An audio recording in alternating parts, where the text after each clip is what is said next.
I don't even have to look at Norman Black taking the shot. I know it's going to go in. Massey? Or rather, yes, Lou Massey. Here's Ricardo. Oh, let's watch this virtuoso. He's got footwork more agile than Muhammad Ali. Norman Black. What a follow-up there by the two big imports of the Great Taste Coffee makers. They really went up for the follow-up.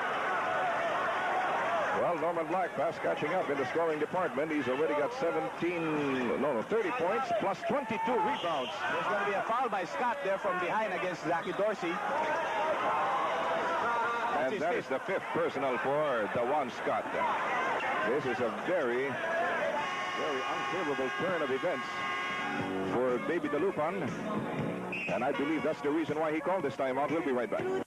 That play was really planned. Dorsey did not force the play, and he swung the ball from the strong side to the weak side and hit Terry Saldana under the basket. That's another three-point lead for Gilbey's right there. Here is Brooks and another getting over to Dawan Scott. He settled with 5 fouls, and here's Ricardo Brown, who's been peppering all night. He's just got a foul from Joseph Herrera, his second. Yes, it almost went in, and he could have had a chance for a three-point play that could have equalized the game. Right now, they're down by 3 points right now. There's the pick set up by Dawan Scott, and Herrera just could not move against that pick. There was the foul. Ricky Brown hit his first free throw. Unerring touch from the stripe by Ricardo Brown. Easily one of the best shooting guards we've seen in the entire league. He, together with Norman Black, has brought the Great Taste Coffee makers back into the game here in the fourth quarter. That's true. 110 to 111. You know, if they're going to win this ball game, it's going to be a big factor because remember that three-point shot that Ricky Brown hit at the end of the third quarter to cut down that 12-point lead to only 9. Those 3 points are very crucial at this point. Right. Joseph Herrera. I don't know if the Great Taste Coffee makers have time to really think of the dire consequences of losing this game to Gilbey's Gin. Not only will it affect their team performance, but also the chances of Ricky Brown and Norman Black for the MVP awards night. As well as Brooks and Ronaldo. If they don't, they will still play for third and fourth place. Okay. There's going to be a foul there on Joseph Herrera, and Ricardo Brown has the chance to give the lead to Great Taste. Ricardo Brown, along with Norman Black, keeping the Great Taste hopes alive in this contest against the Gin Tonics. A contest which the Tonics have dominated 90% of the way. So let's look at this play. These are very important free throws. Making the first and tying the count at 111 all. Look at that scoreboard. 1-1-1-1-1-1. I've never seen a spate of ones.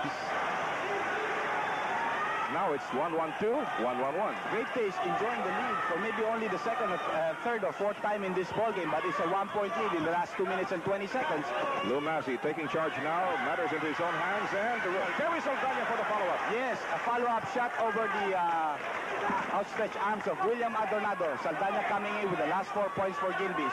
And I think we have a pendulum game shaping up here again. The lead changing hands with each basket, and let's see how Norman Black fares. That's it. Yes. The lead goes to the other side again. Last 2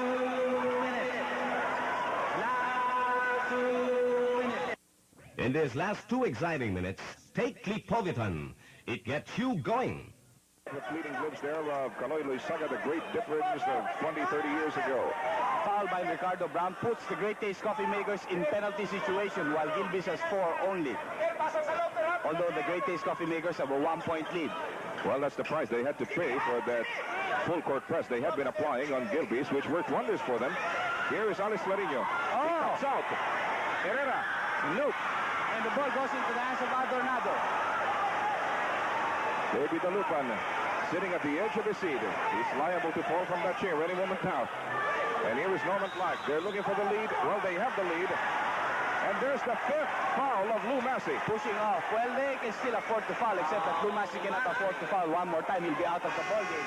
There's a timeout called by Turing Valenzuela. We'll be right back. Jubilon E Plus. Para laging malakas, laging masigla. Andrew, it's an elemental fact of physics that water seeks its own level. By the same token, Great Taste Coffee is showing the hallmark of a true championship club by rising to the demands of the occasion. They could have easily been clobbered after Gilbey's really came back from that searing rally they staged. But nevertheless, somehow they found the adrenaline to really stay in the ball game. Huh? That's right. You know, I think, Joe, the fact that they don't, they have a lot of pride also in this team. Norman Black, Adornado, Ricardo Brown, Scott, these guys. And they really want to pull off a victory here. Norman Black going for a 3-point lead, and that's a 3-point lead for their team. 117 to 113. with 1 minute and 10 seconds to go. Gilbey still has 2 fouls to spare.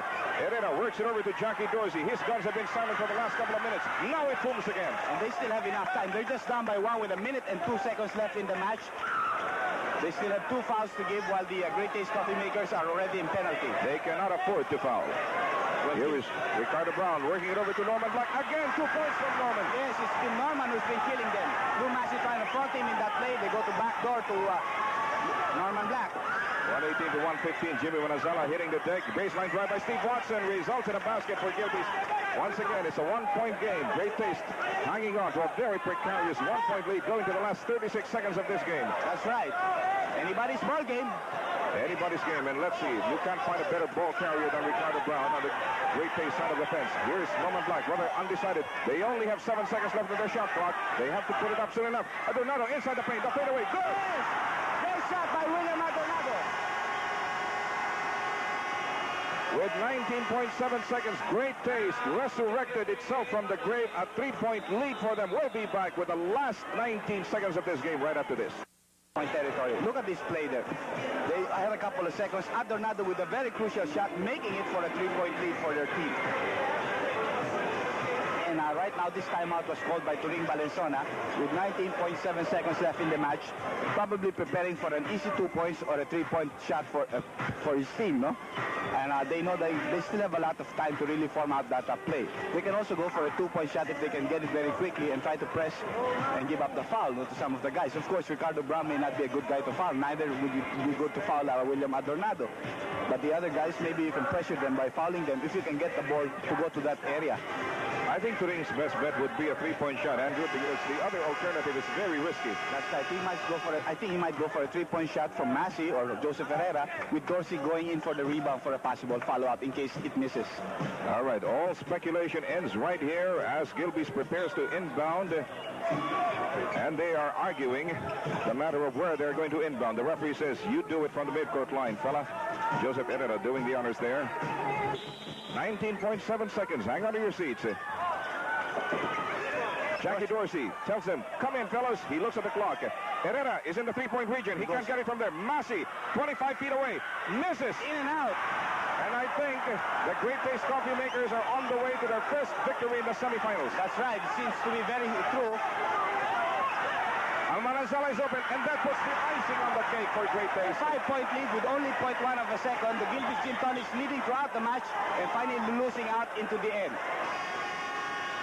Well, this is where, well, we will continue. Okay, we'll have to hang on.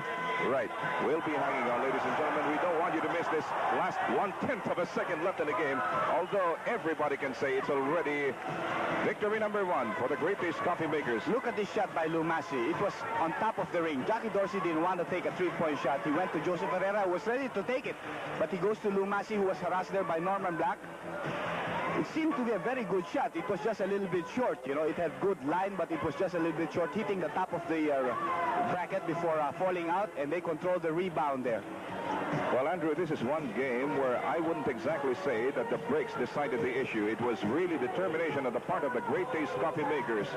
Their pride, their second left in the match.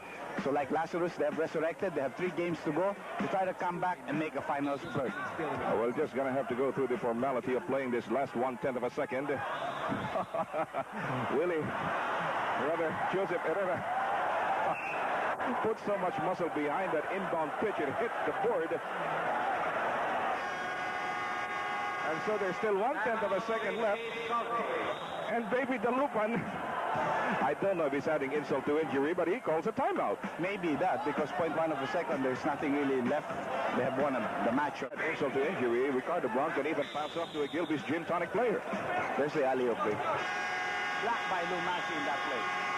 Great Taste picking up his first victory, 122 points. They shot 38 points against only 24 for Gilbey's in the 4th quarter, led by Norman Black, who really came on very strongly in the 4th quarter. 36 points, 24 rebounds, 8 assists. And Brown had a super game. 31 points, 7 rebounds, 15 assists, 22 for William Adornado.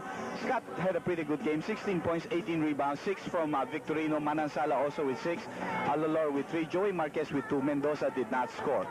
And for the Gilbey's Gin Tonics, now 2-1. They have to work for the next 3 games. Have to win at least 2 of those next 3 games. Dorsey with a great game again. 47 points. That's been his average. 17 rebounds, 2 assists. Although he was very quiet in the fourth quarter for quite a while there. Massey with 30.